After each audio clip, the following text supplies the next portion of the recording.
Good afternoon students. हम लोग क्या कर रहे थे, लाइट वाला चैप्टर कर रहे थे जहां हमने लेंसेज के बारे में बात की थी। तो अभी आपके सामने इमेज जो आई थी उसमें क्या था कि कन्वेक्स लेंस कैसे कैसे किस पोजीशन पे होता है और किस नेचर की इमेज देता है उसके बारे में आपने देखा। तो नेक्स्ट हम बात करने जा रहे हैं कनकेव लेंस के बारे में कि जो कनकेव लेंस है उसके लिए इमेज फॉर्मेशन के लिए कौन से रूल होते हैं। तो जो फर्स्ट रूल है वो देखिए कि जब भी कोई रे प्रिंसिपल एक्सिस के पैरेलल आ रही होती है तो वो ऐसे अपना पाथ में डेविएशन ले लेती है, चेंज कर लेती है अपने पाथ को। जब हम उसे रिट्रेस करते हैं तो हमें ऐसा अपीयर होता है कि ये कहाँ से आ रही है, फोकस से आ रही है। ओके, एक रूल ये है। सेकंड रूल क्या है हमारे पास, this one is first and this one is second. Second में क्या है कि जब भी कोई रे सेंटर में से होके जाती है, ऑप्टिकल सेंटर में से, तो वो सीधी गुजर जाती है, कोई भी डेविएशन नहीं होता, यानी कि उसके पाथ में चेंज नहीं आता, वो सीधा गुजर जाएगी। ओके, तो सेकंड हमारे पास ऐसे था। नेक्स्ट हम बात करते हैं कि इमेजेस बन कैसे रही हैं, कौन से लेंस के थ्रू, कनकेव के थ्रू।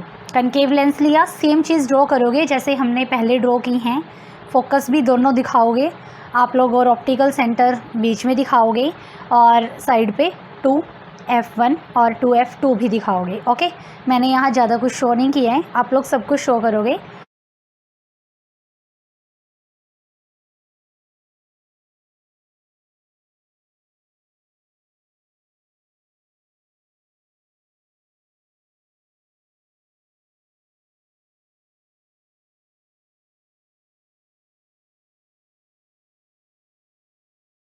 कि कनकेव लेंस कैसी इमेज बनाएगा। तो देखिए, जिस टाइम हमारे पास ऑब्जेक्ट इन्फिनिटी पे होगा, यानी कि रेज इन्फिनिटी से आ रही हैं, वो पैरेलल आएंगे किसके, प्रिंसिपल एक्सिस के। तो जब वो इस तरफ आ रही हैं, आके लेंस तक पहुंचती हैं, तो लेंस के अंदर से अपने पाथ में डेविएशन ले लेती हैं, पाथ चेंज हो जाता है। तो ये कहीं पे ऐसे मीट नहीं करेंगी, आगे जाएंगी, वो भी उधर जा रही है, ये भी इधर आ रही है, दूर दूर जा रही है एक दूसरे से, तो गैप बढ़ता जा रहा है। तो हमें क्या लग रहा है कि ये कहीं ना कहीं एक दूसरे से मीट हुई होंगी पहले।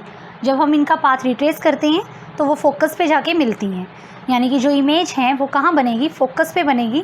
कैसी बनेगी, हाईली डिमिनिस्ड बनेगी और इरेक्ट बनेगी। इरेक्ट होगी तो कैसी होगी, वर्चुअल होगी। ओके, वर्चुअल इमेज बनेगी, हाईली डिमिनिस्ड बनेगी और क्या रहेगी हमारे पास, इरेक्ट रहेगी। ओके, नेक्स्ट हमारे पास बात आती है जब हमारे पास ऑब्जेक्ट रखा है 2F और F के बीच में, तब देखिए एक रे सीधा पैरेलल आएगी प्रिंसिपल एक्सिस के, एक सेंटर में से गुजरेगी।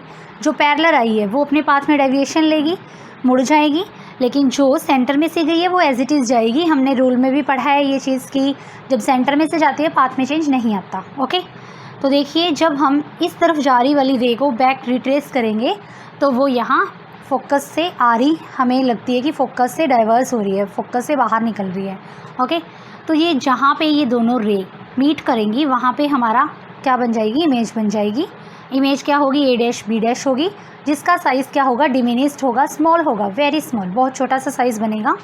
और इमेज का नेचर कैसा रहेगा, इरेक्ट होगी और कैसी रहेगी, वर्चुअल रहेगी। ओके, तो ये हमारे पास इमेज फॉर्मेशन थी किसके लिए, कनकेव लेंस के लिए। आगे हम बात करेंगे साइन कन्वेंशंस की। देखिए साइन कन्वेंशन कैसे होते हैं।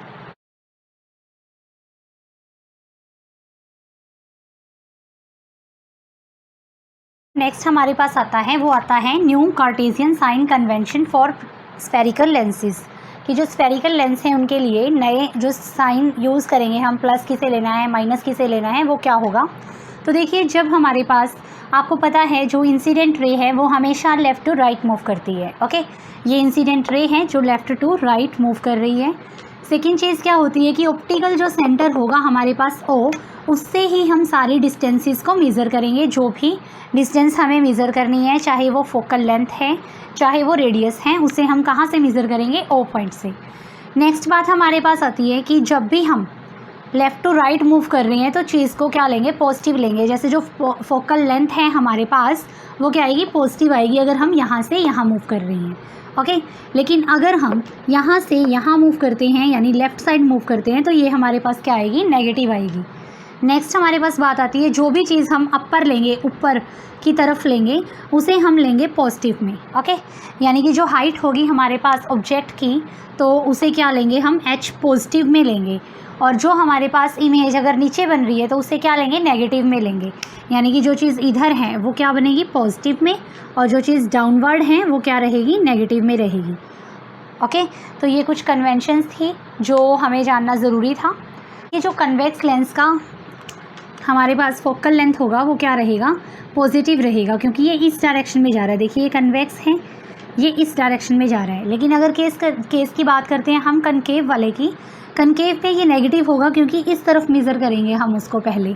तो कनकेव के लिए फोकल लेंथ नेगेटिव आती है, कन्वेक्स के लिए पॉजिटिव आती है।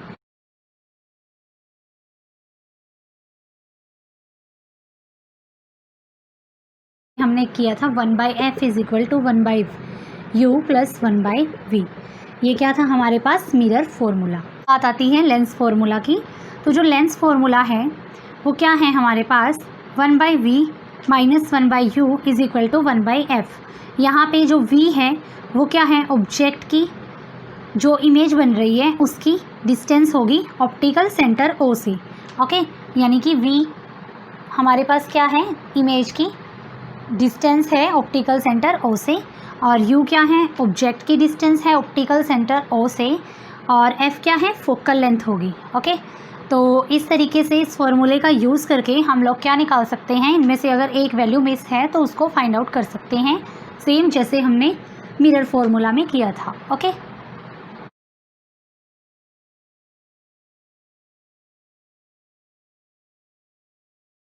मैग्नीफिकेशन क्या होती है, इसे हम m से डिनोट करते हैं। ये आती है हमारे पास ऑब्जेक्ट की हाइट डिवाइड बाय इमेज की हाइट डिवाइड बाय ऑब्जेक्ट की हाइट, कि जब हम इमेज की हाइट को ऑब्जेक्ट की हाइट से डिवाइड करते हैं तो हमारे पास क्या आ जाती है, मैग्नीफिकेशन आ जाती है। मैग्नीफिकेशन में जो h dash divide by h है, इसको हम v और u से, यानी कि जो डिस्टेंस है इमेज की ऑप्टिकल सेंटर से और जो डिस्टेंस है ऑब्जेक्ट की ऑप्टिकल सेंटर से, इनसे इस रिलेशन के थ्रू कनेक्ट करते हैं। साइन कन्वेंशंस का यूज़ करके जो u है हमारे पास वो क्या रहता है, नेगेटिव रहता है। अगर u नेगेटिव है, ये ऑलरेडी हमारे पास था नेगेटिव में, फॉर्मूला ही है ये हमारा, क्योंकि जो इमेज है वो कहाँ बन रही है उस according.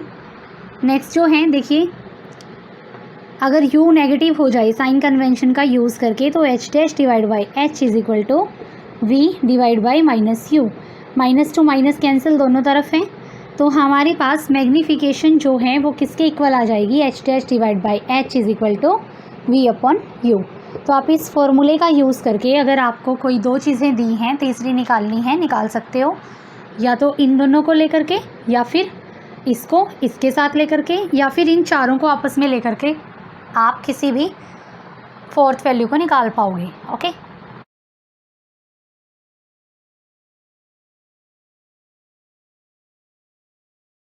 Power of a lens की, एक लेंस की पावर को हम कैसे देते हैं, तो पावर आती है, ये फॉर्मूला है मैथमेटिकल हमारे पास कि P is equal to 1/f। ये मीटर में है, और अगर सेंटीमीटर में लिखना है तो P is equal to 100 divide by f centimetre. तो ये सेंटीमीटर में हो जाएगा। किसी भी लेंस की पावर क्या बताती है, उस लेंथ की कैपेसिटी बताती है कि इसकी कितनी पावर है, ये चीज़ बताती है। जो पावर होगी हमारे पास कन्वर्जिंग कन्वेक्स लेंस की वो क्या रहेगी, पॉजिटिव रहेगी, और कनकेव लेंस की पावर क्या रहेगी, नेगेटिव रहेगी, और प्लेन लेंस की पावर क्या रहेगी, 0। यानी कि P is equal to 0 for plane lens, P is equal to negative for concave, and P is equal to positive for convex. Next हमारे पास बात आती है, अगर हमारे पास एक लेंस ना हो करके काफ़ी सारे लेंस एक सीरीज़ में लगाए हुए हैं, तब हम कैसे उनकी पावर को निकालेंगे। तब क्या होगा, जितनी भी पावर होगी सबका ऐड हो जाएगा हमारे पास। मान लीजिए हमारे पास 4 लेंस हैं, तो 4 की 4 पावर को अगर हम ऐड कर दें तो हमारे पास टोटल पावर आ जाएगी। ऐसे ही मैग्नीफिकेशन की बात होगी, जितनी लेंस हैं उतनी मैग्नीफिकेशंस को आपस में ऐड कर देंगे अलजेब्रिक सम करके, वो हमारे पास क्या आ जाएगी, किसी लेंस की मैग्नीफिकेशन आ जाएगी। इसके साथ ये चैप्टर ओवर होता है।